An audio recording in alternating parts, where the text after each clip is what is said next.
মুজিব ভাই এসে গেছেন, তাকে আপনারা স্লোগান দিয়ে অভিবাদন দেন। শেখ মুজিবের পথ ধরো, বাংলাদেশ স্বাধীন করো।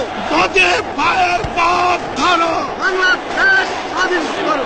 পাটের মাটি তৈরি করো, বাংলাদেশ স্বাধীন করো। বীর বাঙালি অস্ত্র ধরো, বাংলাদেশ স্বাধীন করো। বীর আপনারা জোরে স্লোগান ধরেন, আমার দেশ তোমার দেশ। বাংলাদেশ বাংলাদেশ, আমার দেশ তোমার দেশ। বাংলাদেশ বাংলাদেশ, স্বাধীন করো স্বাধীন করো। বাংলাদেশ স্বাধীন করো।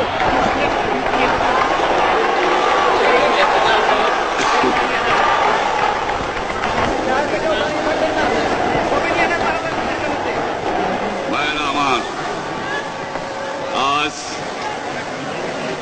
দুঃখ ভারাক্রান্ত মন নিয়ে আপনাদের সামনে হাজির হয়েছি। আপনারা সবই জানেন এবং বোঝেন আমরা আমাদের জীবন দিয়ে চেষ্টা করেছি, কিন্তু দুঃখের বিষয় আজ ঢাকা, চট্টগ্রাম, খুলনা, রাজশাহী, রংপুরে আমার ভাইয়ের রক্তে রাজপথ রঞ্জিত হয়েছে। আজ বাংলার মানুষ মুক্তি চায়, বাংলার মানুষ বাঁচতে চায়, বাংলার মানুষ তারা আজ তার অধিকার চায়। কিন্তু দুঃখের বিষয়, আজ দুঃখের সঙ্গে বলতে হয় 23 বছরের করুণ ইতিহাস, বাংলার অত্যাচারের, বাংলার মানুষের রক্তের ইতিহাস, 23 বছরের ইতিহাস, মুমূর্ষ নরনারীর আত্মনাদের ইতিহাস, বাংলার ইতিহাস, এদেশের মানুষের রক্ত দিয়ে রাজপথ রঞ্জিত করার ইতিহাস।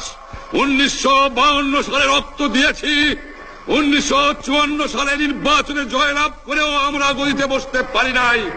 1958 সালে আইয়ুব খান মার্শাল ল জারি করে 10 বছর পর্যন্ত আমাদের গোলাম করে রেখেছে। 1967 সালে 6 দফার আন্দোলনে 7ই জুনে আমার ছেলেদের গুলি করে হত্যা করা হয়েছে। 1969 আন্দোলনে আইয়ুব খানের পতন হওয়ার পরে যখন ইয়াহিয়া খান সাহেব সরকার নিলেন, তিনি বললেন দেশে শাসনতন্ত্র দেবেন, গণতন্ত্র দেবেন, আমরা মেনে নিলাম। তারপরে অনেক ইতিহাস হয়ে গেল, নির্বাচন হলো। আপনারা জানেন দোষ কি আমাদের? আজকে আমি প্রেসিডেন্ট ইয়াহিয়া খান সাহেবের সঙ্গে দেখা করেছি, আপনারা জানেন, আলাপ আলোচনা করেছি। আমি শুধু বাংলার নয়, পাকিস্তানের মেজরিটি পার্টির নেতা হিসাবে তাকে অনুরোধ করলাম 15ই ফেব্রুয়ারি তারিখে আপনি জাতীয় পরিষদের অধিবেশন দেন। তিনি আমার কথা রাখলেন না, তিনি রাখলেন ভুট্টো সাহেবের কথা। তিনি বললেন প্রথম সপ্তাহে মাসে হবে, তিনি মানে নিলেন। আমরা বললাম ঠিক আছে, আমরা অ্যাসেম্বলিতে বসবো, আমরা আলোচনা করব। আমি বললাম বক্তৃতার মধ্যে, অ্যাসেম্বলির মধ্যে আলোচনা করব।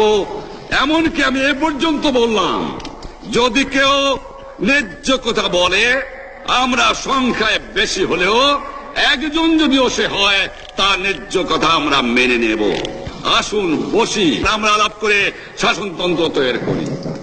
তিনি বললেন পশ্চিম পাকিস্তানের মেম্বাররা যদি এখানে আসে তাহলে কসাইখানা হবে অ্যাসেম্বলি। যদি কেউ অ্যাসেম্বলিতে আসে তাহলে পেশোয়ার থেকে করাচি পর্যন্ত দোকান জোর করে বন্ধ করা হবে। তারপরেও যদি কেউ আসে তাকে সন্ন্যাসার করা হবে। আমি বললাম অ্যাসেম্বলি চলবে। তারপরে হঠাৎ 1 তারিখে অ্যাসেম্বলি বন্ধ করে দেওয়া হলো। কি পেলাম আমরা? আমার পয়সা দিয়ে অস্ত্র কিনেছি বহিঃশত্রু আক্রমণ থেকে দেশকে রক্ষা করার জন্য। আজ সেই অস্ত্র ব্যবহার হচ্ছে আমার দেশের গরিব দুঃখিনী আস্ত মানুষের বিরুদ্ধে, তার বুকের উপরে হচ্ছে গুলি। আমরা পাকিস্তানের সংখ্যাগুরু, আমরা বাঙালিরা যখনই ক্ষমতায় যাওয়ার চেষ্টা করেছি, যখনই এদেশের মালিক হবার চেষ্টা করেছি, তখনই তারা আমাদের উপর ঝাঁপিয়ে পড়েছেন। তারা আমাদের ভাই। আমি বলেছি তাদের কাছে এই কথা যে আপনারা কেন আপনার ভাইয়ের বুকে গুলি মারবেন? আপনাদের রাখা হয়েছে যদি বহিঃশত্রু আক্রমণ করে তার থেকে দেশটাকে রক্ষা করার জন্য। তারপরে উনি বললেন যে আমার নামে বলেছেন, আমি নাকি বলে স্বীকার করেছি যে 10 তারিখে রাউন্ড টেবল কনফারেন্স হবে। আমি উনাকে একথা বলে দেবার চাই, আমি তাকে তা বলি নাই। টেলিফোনে আমার সঙ্গে তার কথা হয়। তাকে আমি বলেছিলাম, জনাব ইয়াহিয়া খান সাহেব, আপনি পাকিস্তানের প্রেসিডেন্ট, দেখে যান, ঢাকায় আসেন কিভাবে আমার গরিবের উপরে, আমার বাংলার মানুষের বুকের উপরে গুলি করা হয়েছে, কি করে আমার মায়ের কোল খালি করা হয়েছে, কি করে মানুষকে হত্যা করা হয়েছে। আপনি আসুন, দেখুন, বিচার করুন, তারপরে আপনি ঠিক করুন। আমি এই কথা বলেছিলাম।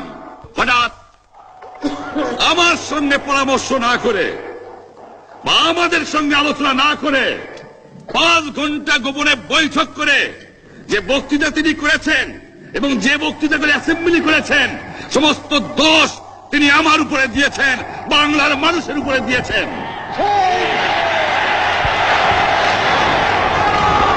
আমি পরিষ্কার মিটিংয়ে বলেছি যে এবারের সংগ্রাম আমার মুক্তির সংগ্রাম, এবারের সংগ্রাম স্বাধীনতার সংগ্রাম। আমার 25 তারিখে অ্যাসেম্বলি কল করেছে, রক্তের দাগ শুকায় নাই। আমি 10 তারিখে বলে দিয়েছি যে ওই শহীদের রক্তের উপর দিয়ে পাড়া দিয়ে আরটিসিতে মুজিবুর রহমান যোগদান করতে পারে না। অ্যাসেম্বলি কল করেছেন, আমার দাবি মানতে হবে। প্রথম সামরিক আইন মার্শাল ল উড্র করতে হবে,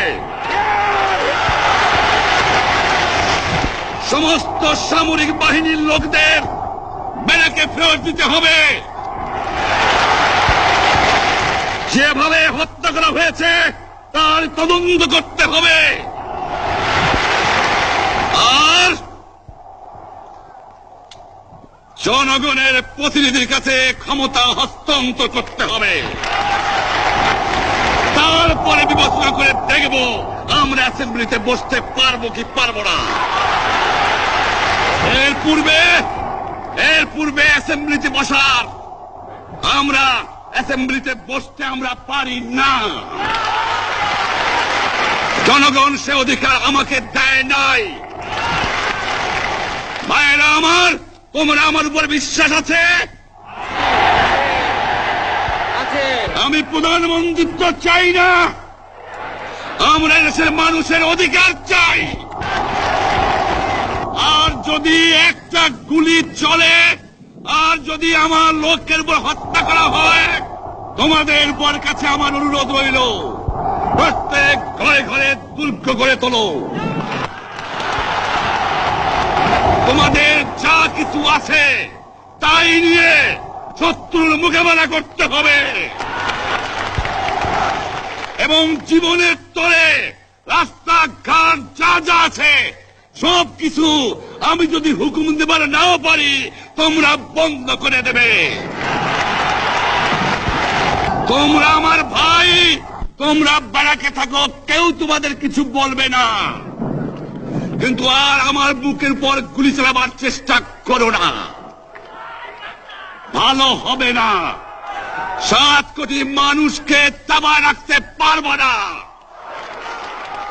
আমরা যখন মরতে শিখেছি তখন কেউ আমাদের দবাতে পারবে না। যে পর্যন্ত আমার এই দেশের মুক্তি না হবে, খাজনা ট্যাক্স বন্ধ করে দেওয়া হলো, কেউ দেবে না। তবে অনুরোধ করছি, আপনারা আমাদের ভাই, আপনারা দেশকে একেবারে জাহান্নামে ধ্বংস করে দিয়েন না। জীবনে আর কোনদিন আপনাদের মুখ দেখা দেখি হবে না। যদিও আমরা শান্তিপূর্ণভাবে আমাদের ফয়সালা করতে পারি, তাহলে অন্তপক্ষে ভাই ভাই হিসেবে বাস করার সম্ভাবনা আছে। সেই জন্য আপনাদের অনুরোধ করছি, আমার এই দেশে আপনারা মিলিটারি শাসন চালাবার চেষ্টা আর করবেন না। দ্বিতীয় কথা, প্রত্যেক গ্রামে, প্রত্যেক মহল্লায় প্রত্যেক ইউনিয়নে, প্রত্যেক সাব ডিভিশনে আওয়ামী লীগের নেতৃত্বে সংগ্রাম পরিষদ গড়ে তোলো এবং তোমাদের যা কিছু আছে তাই নিয়ে প্রস্তুত থাকো। মনে রাখবা, রক্ত যখন দিয়েছি, রক্ত আরো দেব, এদেশের মানুষকে মুক্ত করে ছাড়বো ইনশাআল্লাহ। এবারে সংগ্রাম আমাদের মুক্তির সংগ্রাম, এবারে সংগ্রাম স্বাধীনতার সংগ্রাম। আপনারা আমার উপরে বিশ্বাস নিশ্চয়ই রাখেন। জীবনে আমার রক্তের বিনিময়েও আপনাদের সঙ্গে বেইমানি করি নাই। প্রধানমন্ত্রিত্ব দিয়ে আমাকে নিতে পারে নাই, ফাঁসি কাজটা আসামি দিয়ে আমাকে নিতে পারে নাই। যে রক্ত দিয়ে আপনারা আমার একদিন জেলের থেকে বার করে নিয়ে এসেছিলেন, এই রেসকোর্স ময়দানে আমি বলেছিলাম আমার রক্ত দিয়ে আমি রক্তের ঋণ শোধ করবো, মনে আছে? আমি রক্ত তোমার জন্য প্রস্তুত। আমাদের মিটিং এইখানেই শেষ। আসসালামু আলাইকুম। জয় বাংলা।